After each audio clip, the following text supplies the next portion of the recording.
O que são esses 50 dias? Para que Trump deu 50 dias para Putin, ou talvez ele não tenha dado para Putin? O ódio geralmente obscurece a consciência. Odiando é difícil, eu diria até quase impossível pensar, quanto mais analisar. Mas o mundo não é bidimensional, não é bidimensional. Senhores, contarei o motivo e a razão dos 50 dias. Porque o absurdo que sai das caixas, tanto em russo quanto em inglês e em ucraniano, surpreende com sua estupidez. Sim, uma observação interessante. Se vocês virem sobre meus vídeos, de repente, entre centenas de comentários muito positivos, algumas grosserias seguidas ou observações chocantes com acusações absurdas, saibam que o vídeo causou preocupação entre bots russos ou ucranianos, ou melhor, nem tanto entre os próprios bots, mas entre seus chefes. E então começou um fluxo de comentários preparados às pressas. Não se surpreenda e não fique chateado. Isso é como uma ordem, como uma medalha de honra, se é que existem. Às vezes tem um broche, um distintivo de honra, sim. Então, 50 dias.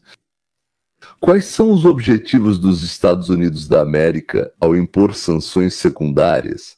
É simples. Se você, seja um país ou uma empresa, compra algo dos russos que permite que eles continuem financiando a guerra, então você vai ter que escolher.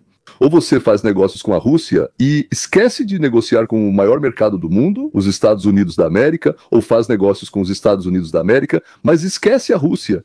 Ou seja, escolha de que lado você está. E, aliás, é possível que a União Europeia também se junte, incluindo, por exemplo, o Reino Unido e talvez mais um ou dois outros países.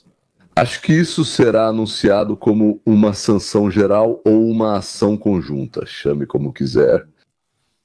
As compras de petróleo não podem ser interrompidas de imediato. Primeiramente, os petroleiros estão a caminho. Além disso, parte do pagamento já foi realizada e fretamentos foram feitos. É preciso entregar as mercadorias já compradas, é preciso fazer os acertos financeiros, é preciso encontrar novos fornecedores para milhões de barris de petróleo e para bilhões de metros cúbicos de gás. Isso tudo não é tão simples assim. Redirecionar a frota, às vezes se preparar para receber fontes de energia diferentes daquelas a que estão acostumados. E onde são recebidos, é necessário aprender e saber como acolhê-los.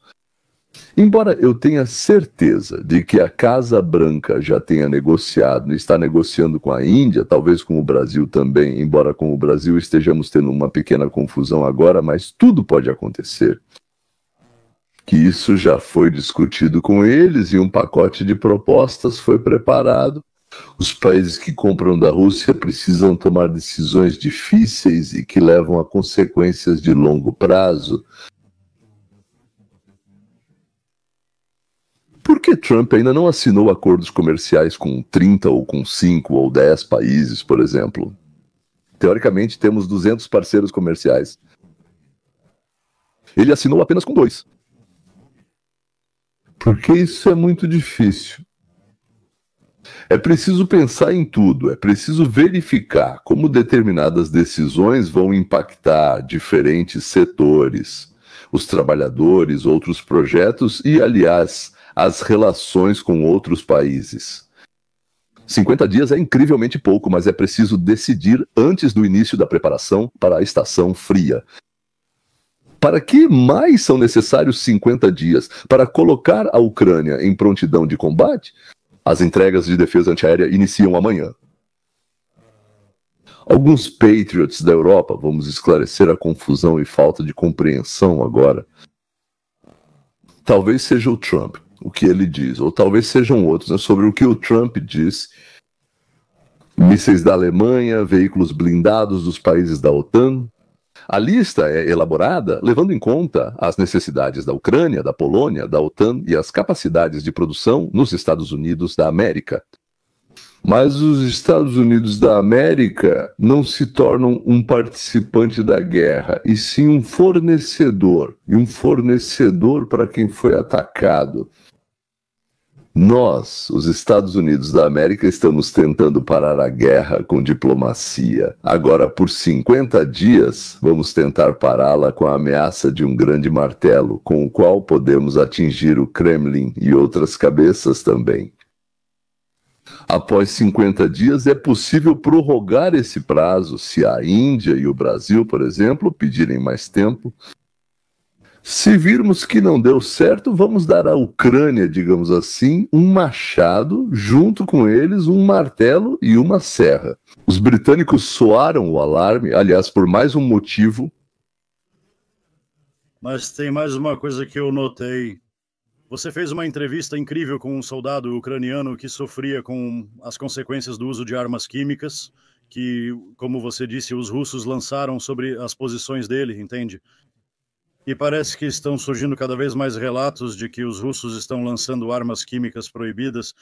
Atualmente estão sendo usados agentes irritantes destinados a expulsar os ucranianos de suas posições defensivas para áreas abertas, onde eles podem ser atacados por artilharia ou drones. Você poderia nos contar o quão comum isso é, o que você descobriu conversando com eles e o que a Ucrânia pode fazer para se proteger disso? Sim, eu cobri esse assunto pela primeira vez em 2024. Para isso, realizei uma investigação durante a qual conseguimos apreender armas químicas russas na linha de frente. Era uma granada de gás lacrimogêneo. Eles costumam usar substâncias irritantes ou agentes que causam incapacidade temporária. As duas principais substâncias que eles usam são o gás ortoclorobenzilideno malononitrila, que é classificado como agente de controle de distúrbios, mas é proibido para uso em tempos de guerra pela Convenção sobre Armas Químicas. Eles também usam clorpicrina, né, que é um agente de incapacidade temporária. Ele é perigoso demais para controlar distúrbios, não é usado para dispersar multidões. Ele realmente pode matar uma pessoa. Se você ficar em um espaço fechado que se encha de cloropicrina, sim, você quase certamente vai morrer. Eu já contei para vocês sobre ele. O ministro das Relações Exteriores da Rússia, Sergei Lavrov, está agora na China, onde participa de uma reunião com a Organização de Cooperação de Xangai e também tenta fortalecer as relações sino-russas. O que observamos agora é surpreendente. Vemos que, apesar dos anos de sonhos de Vladimir Putin sobre um mundo multipolar, a única coisa que ele conseguiu foi transformar a Rússia em um estado cliente da China. E embora Lavrov tenha apertado a mão do líder chinês Xi Jinping, o encontro parecia muito caloroso. O líder chinês sorria em resposta e dizia palavras agradáveis. Enquanto isso, os chineses se ocupavam com algo totalmente distinto. Eles roubavam tecnologias hipersônicas russas. Eles garantiam para si o domínio energético de longo prazo em toda a Ásia Central e avançavam com o projeto da base lunar que exclui Moscou. Então, aquele aperto de mão amigável entre Xi e Lavrov não foi tanto diplomacia, mas sim uma capitulação. A questão não é se a China vai se voltar contra a Rússia, mas sim quando isso vai acontecer. Houve uma conversa interessante no canal com o embaixador dos Estados Unidos da América na OTAN, Matt Whitaker. Então, vamos fazer isso junto com a OTAN e tudo está totalmente aprovado, totalmente decidido. E nós vamos enviar para eles muitas armas de todos os tipos e eles imediatamente levarão essas armas para o campo de batalha, para diferentes áreas da guerra. E começando pelos sistemas Patriot, que podem começar a chegar já hoje, eles são realmente necessários, pois os russos encontraram uma forma de estabelecer a produção em massa desses drones. Eles atacam não só alvos militares, mas também casas e escolas. Agora se junta a nós uma pessoa que conhece muito bem essa situação, o embaixador dos Estados Unidos da América na OTAN, Matt Whitaker. Matt, seja bem-vindo. Foi um prazer conversar. Sei que você recebeu um aviso. O presidente fará uma declaração importante na segunda-feira. Como você o descreveria? Bem, Brian, antes de tudo, é um grande prazer estar com você e estou feliz em vê-lo nesta manhã. Também no programa, sempre é um prazer discutir isso e eu sei que você acompanha esse assunto de perto. Sabe, eu acho que o presidente, obviamente, queria criar condições para estabelecer a paz. Ele é um pacificador. Sabe, podemos listar todos os acordos de paz seja o fim da guerra de 12 dias, o acordo de paz no Congo ou o acordo iminente entre a Armênia e Azerbaijão. Para onde quer que você olhe, o presidente Trump e sua equipe estão tentando negociar a paz. Mas ele está muito desapontado e falou sobre isso publicamente, que Vladimir Putin não está disposto a sentar à mesa de negociações e realmente levar a sério a resolução desse conflito.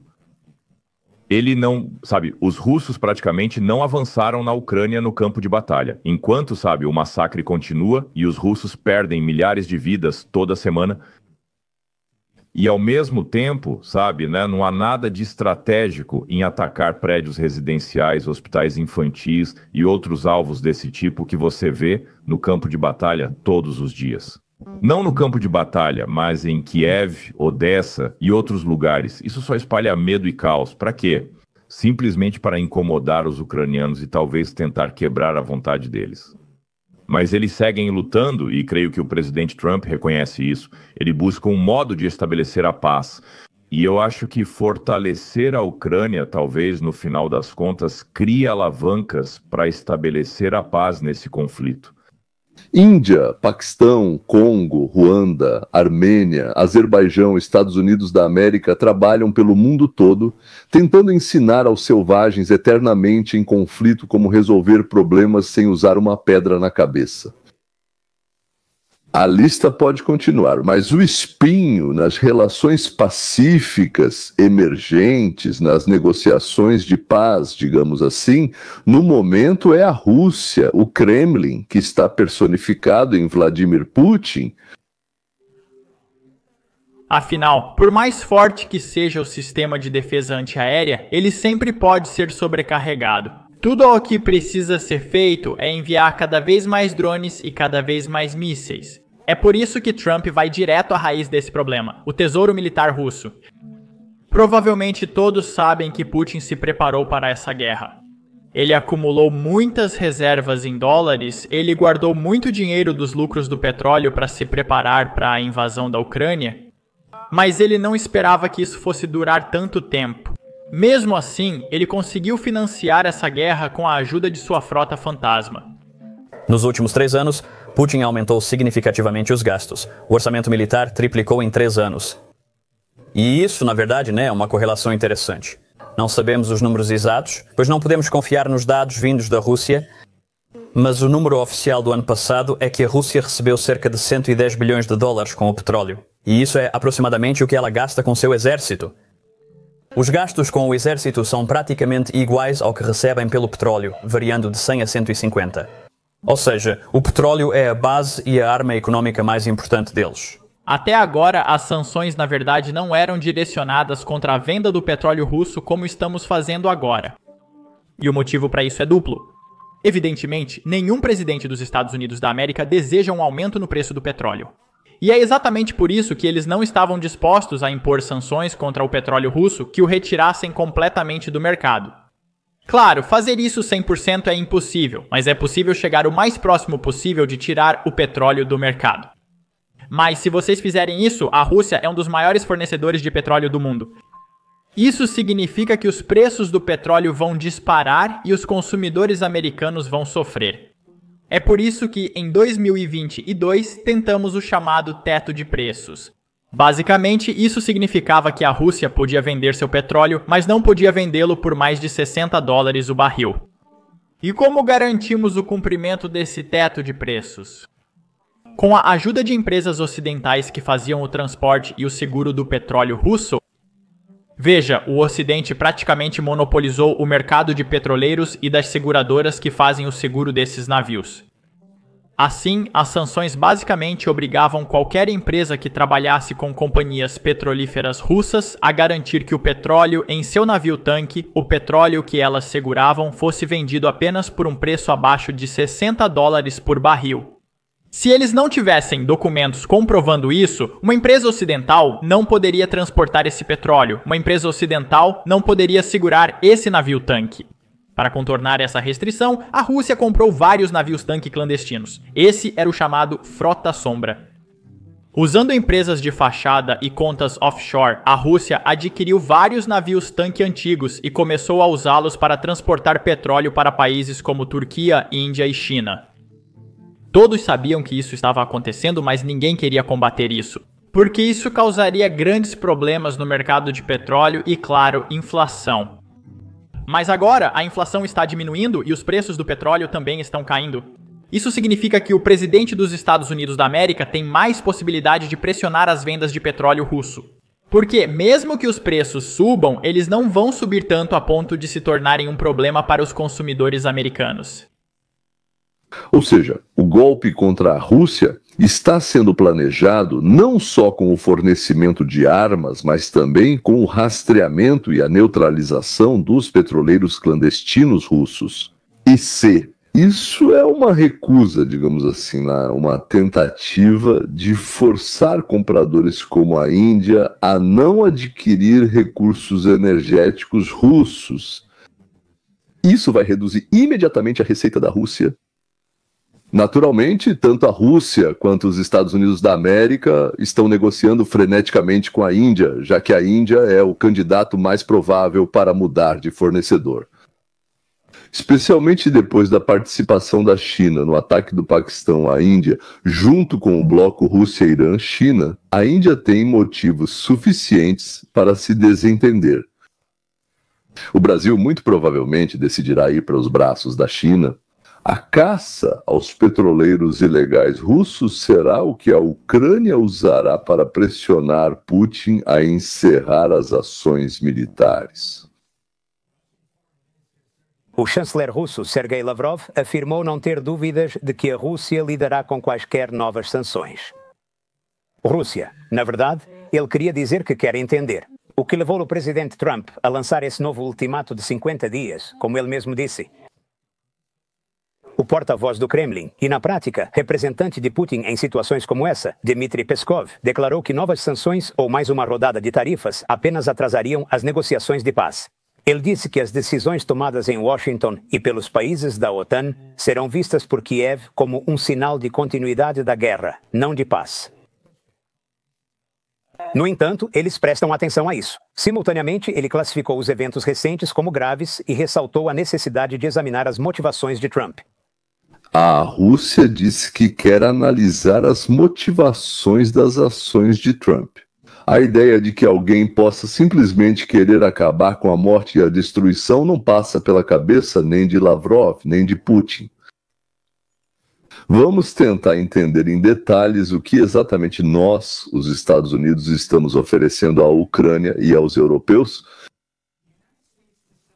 Os Estados Unidos pretendem vender quase 10 bilhões de dólares em armas para os aliados da OTAN que estão abastecendo a Ucrânia. Desde sistemas Patriot até artilharia, o equipamento americano será enviado através da Europa para as posições avançadas ucranianas.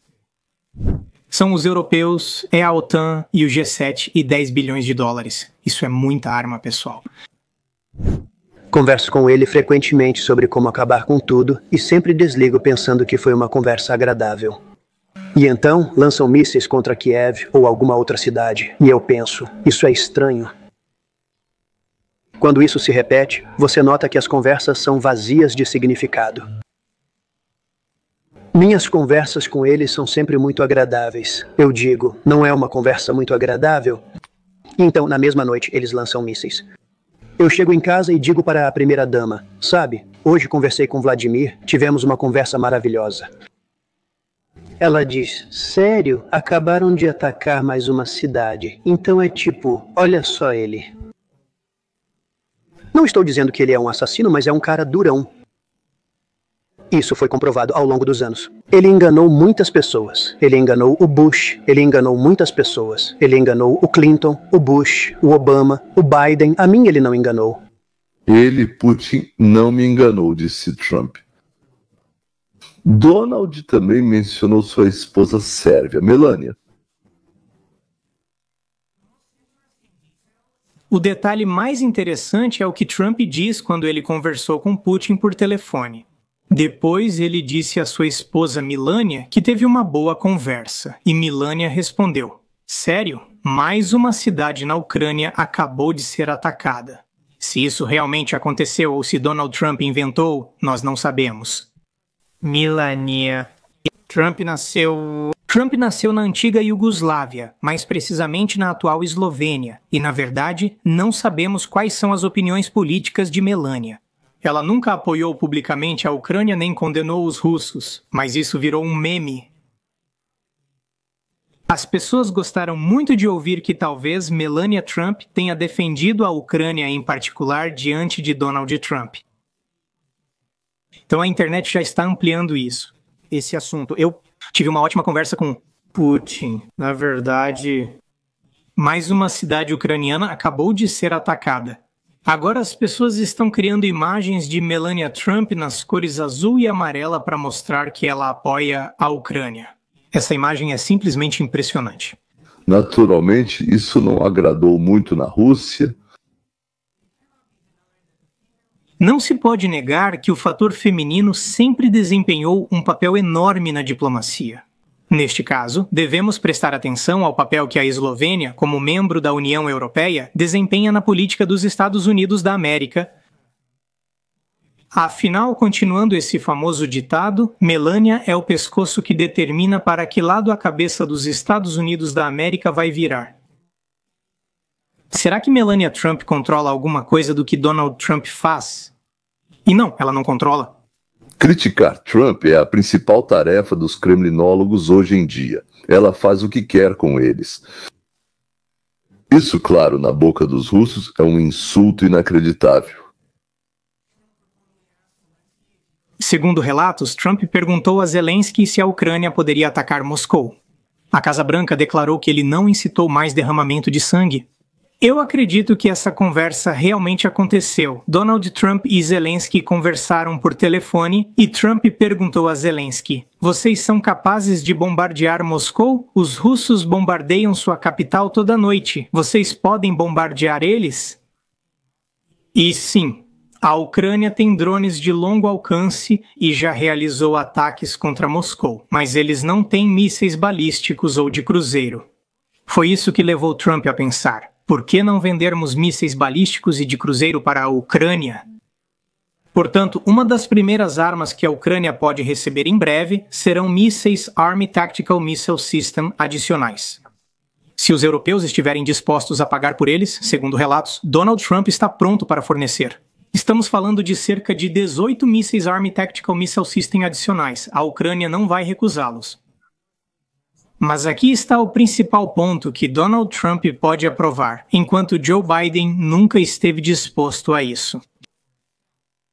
O próximo armamento da Ucrânia pode ser um míssil americano, e ele pode chegar exatamente na hora certa. A AGM-158 Jazz é o análogo americano do Storm Shadow ou Skull. É um míssil de cruzeiro lançado do ar a partir de caças F-16. Agora, a Ucrânia já possui caças F-16 em seu arsenal. Serão fornecidos? Pela distância de voo, eles não conseguem alcançar a capital Moscou, mas chegam bem perto. Todas essas bases aéreas russas e depósitos de munição estão ao alcance. E sim, eu acho que, seguindo a trajetória em que estamos agora, Donald Trump vai aprovar e vender para a Ucrânia. Isso é algo grande, pessoal. Isso é uma vitória. Isso vai ter um impacto enorme no campo de batalha. Não. É o que todos estão dizendo agora. Que criatura é essa que os ucranianos e os apoiadores da Ucrânia nos Estados Unidos da América estão tão felizes? O JSSMER tem alcance de 1.000 quilômetros, muito superior aos 300 ou 400 do modelo original. Sobre os sistemas Patriot, Trump parece ter se confundido ao dizer que vamos fornecer 17 sistemas, e muito em breve os Estados Unidos da América podem fornecer 17 mísseis, em breve, e os sistemas ao longo do ano. Alguns virão da Europa e dos Estados Unidos da América. O sistema é a plataforma de lançamento, ou seja, tudo junto. O Ministério da Defesa dos Estados Unidos já disse que parece ter sido um deslize, mas, segundo jornalistas especializados, é preciso pedir esclarecimentos à Casa Branca. Simplesmente porque eles não entendem exatamente o que o presidente Donald J. Trump quis dizer. Em resposta ao ultimato de Donald J. Trump, como sabemos, Putin e Lavrov disseram que não têm medo e não vão recuar. Putin disse a Donald J. Trump que em 50 dias ele ocuparia toda a Ucrânia Oriental. Qual é a situação real agora, antes da Ucrânia receber todas essas armas? E o que exatamente pode mudar no momento em que essas armas chegarem? Já estamos no meio do verão. O verão já está pela metade, e a grande ofensiva de verão da Rússia em Sumy fracassou. E o segundo ataque, vamos ver. Sim, eles estão atacando aqui em Kharkiv e também não estão conseguindo nada. Não há nenhuma chance de que em 50 dias os russos tomem Pokrovsk ou Konstantinovka ou a cidade de Zaporozhye ou Slaviansk ou Kramatorsk. O mapa quase não mudou nos últimos 6 meses e nos próximos 2 meses também não vai mudar muito. O negociador de Putin pede um diálogo construtivo enquanto Trump muda sua posição sobre a Ucrânia. Este é Kirill Dmitriev. Ele é meio que um negociador de terceiro escalão que a Rússia enviou para Istambul para o encontro com os ucranianos. Lavrov nem sequer foi, e aqui está o que ele publicou 2 dias atrás. Um diálogo construtivo entre a Rússia e os Estados Unidos sempre trará mais resultados do que a cansativa e destrutiva linguagem da pressão. Somente a cooperação traz verdadeira paz, estabilidade e segurança global. Os erros e enganos de Biden serão corrigidos. O mundo merece mais apertos de mão. Globo, bandeira da Rússia, bandeira dos Estados Unidos. Isso foi há 2 dias. Precisamos de um diálogo construtivo, precisamos reduzir o grau de tensão. E no dia seguinte ele publicou isto. As pessoas que seguem as narrativas falsas e as abordagens de Biden estão levando o mundo ao inverno. Ele fala sobre guerra nuclear. Depois ele postou uma montagem de Game of Thrones com a legenda "O inverno está chegando". Ponto. Ou seja, no dia anterior, precisamos de um diálogo construtivo.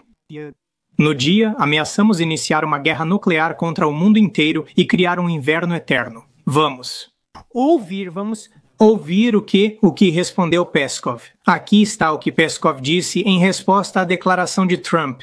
Vou lhes dizer o seguinte sobre a declaração de Trump de ontem. A declaração do presidente dos Estados Unidos é muito séria. Nela, algumas coisas foram dirigidas pessoalmente ao presidente Putin. Nós, sem dúvida, precisamos de tempo para analisar o que foi dito em Washington. E se, quando o presidente Putin achar necessário, ele certamente comentará sobre isso. Eu não comentaria isso antes da hora. Então vamos esperar a decisão do Putin. Ele mesmo vai comentar sobre isso. Ponto. Só podemos dizer com certeza... Parece que uma decisão dessas, tomada em Washington, nos países da OTAN e diretamente em Bruxelas, é percebida pelo lado ucraniano não como um sinal de paz, mas como um sinal para continuar a guerra. Ponto final. Quero enfatizar mais uma vez que já declaramos repetidamente em vários níveis, inclusive no mais alto, que estamos aguardando propostas. E assim, os russos não sabem como reagir. No geral, maravilhoso. A Rússia começou a guerra, a Rússia invadiu, bombardeia, mata, destrói e espera da Ucrânia uma proposta de como acabar com a guerra. Ao mesmo tempo, já escreveu em sua Constituição que parte da Ucrânia agora é Rússia. Lógica de ferro. Donald Trump deu a eles um prazo de 50 dias. Então, se eles começarem a entrar em pânico e atacar Trump, ele sempre pode dizer: agora estamos impondo sanções. Ponto final. Mesmo assim, Donald Trump aprovou ajuda militar de 10 bilhões de dólares à Ucrânia, embora os Estados Unidos da América não estejam arcando com esse valor. Os russos estão muito confusos. Veja o que diz Alexander Dugin. Make America Great Again deve declarar: devolvam o nosso Donald Trump, libertem imediatamente o nosso presidente do cativeiro, soltem o presidente. Acho que eu realmente entendo do que se trata. Os russos convenceram a si mesmos de que Trump está disposto a dar a Ucrânia para eles em troca de amizade com a Rússia. Afinal, Trump, ao conversar com Putin, discutiu com ele não só a Ucrânia, mas o mundo inteiro como se fosse um parceiro. Falaram sobre o Irã, conversaram sobre a China, a situação na Índia e no Paquistão. Ele se comportava com Putin como com um parceiro, mas com Zelensky não agia como parceiro. Ele impôs tarifas a todos os países, digamos, mas não a Rússia. Criticou a Ucrânia, mas não criticou a Rússia. Gritava com Zelensky, xingava ele, mas sobre Putin falava sempre com respeito. Ou seja, um participante notável, digamos, do Make America Great Again é o Tucker Carlson, que simplesmente virou amigo do Putin e de todos os outros. O primeiro mentor político de Trump, Steve Bannon, exigia o fim da ajuda à Ucrânia e, de modo geral, o Make America Great Again como movimento político. Alega que a América é o que nos importa. E os assuntos de outros países, especialmente se estão em outros continentes, não são da nossa conta. Por isso, os russos tinham certeza de que Trump não iria fornecer ajuda à Ucrânia, que ele exigiria o fim da guerra, mas não iria interferir. Na verdade, Putin explicou a Trump, na última conversa, que precisava de 50 a 60 dias para, jogando todas as forças na batalha, conquistar as 4 regiões que a Rússia incluiu em seu território. E depois disso, a Rússia estaria pronta para parar, sentar-se à mesa de negociações, dividir a Ucrânia e começar a restabelecer relações diplomáticas e comerciais com a Europa e com o resto do mundo. Ou seja, tudo, do ponto de vista de Dugov, Peskov, Lavrov e Putin, estava indo bem, caminhando para o fim desse massacre sangrento que já dura anos. E aí, de repente, tudo desmoronou. Uma reviravolta completa na política de Washington, ameaças aos compradores de petróleo, fornecimento de armas no valor de bilhões para a Ucrânia e uma rejeição total daquela política que parecia tão clara. Quem errou? Quem calculou errado? Talvez Trump achasse que Putin iria parar a guerra e se contentar com o que já havia conquistado. Talvez Putin achasse que Trump entendia que depois da mudança na Constituição, Putin não poderia deixar de tomar essas regiões e que Trump estava jogando junto com ele. Mas alguém ou todos não entenderam nada um sobre o outro. Isso levou ao espanto de Lavrov.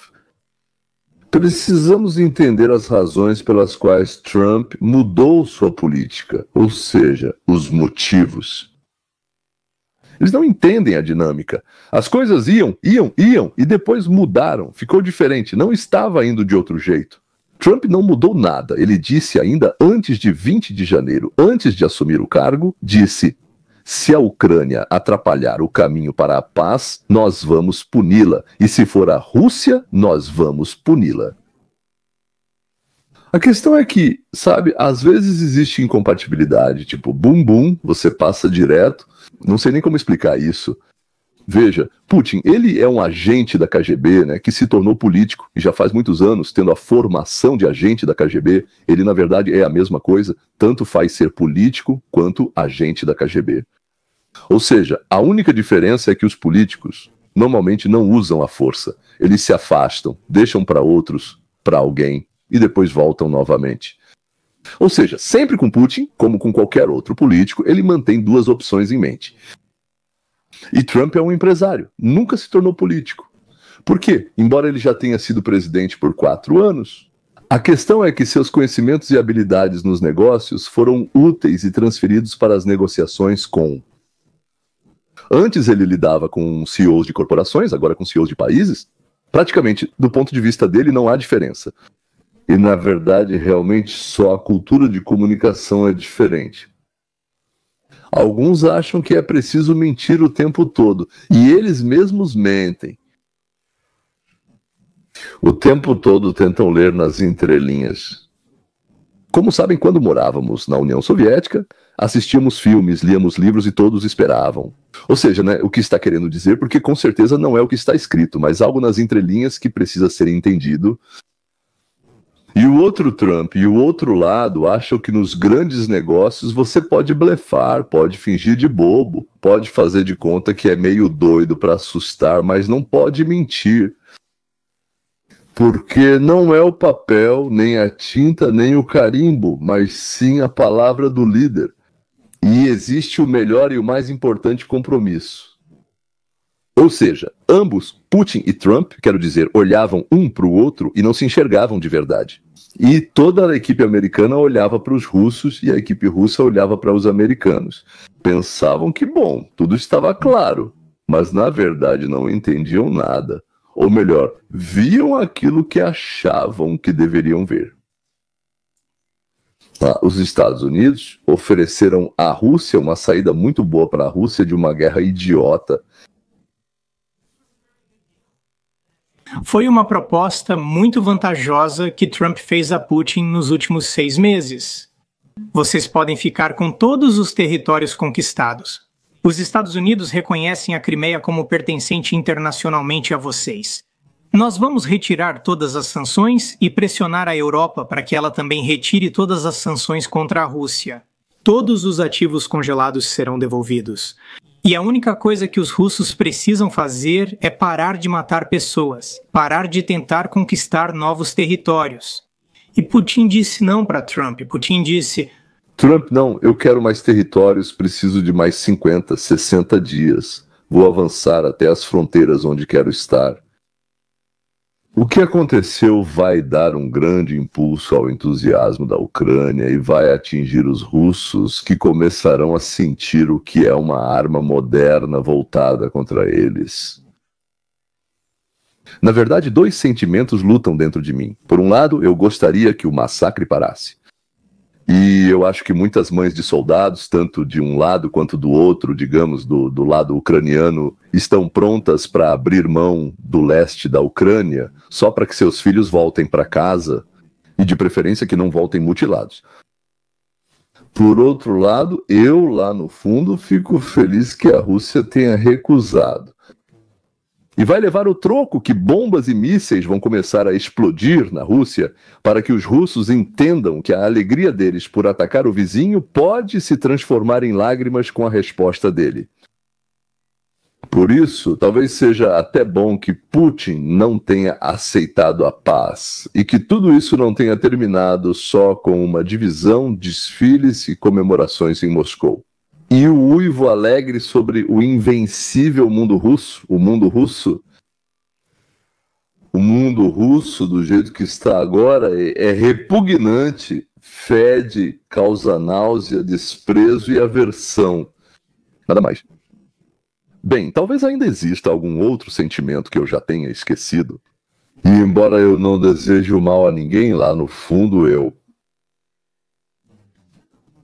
gostaria que a Rússia vivesse 3 anos e meio nas mesmas condições em que a Ucrânia viveu. Nos 3 anos e meio que a Rússia trouxe para ela. E depois 3 anos e meio de volta. E que depois eles resolvam sozinhos. Isso já é para depois. Isso já é realmente problema deles agora, mas então será totalmente problema deles. Legendas criadas por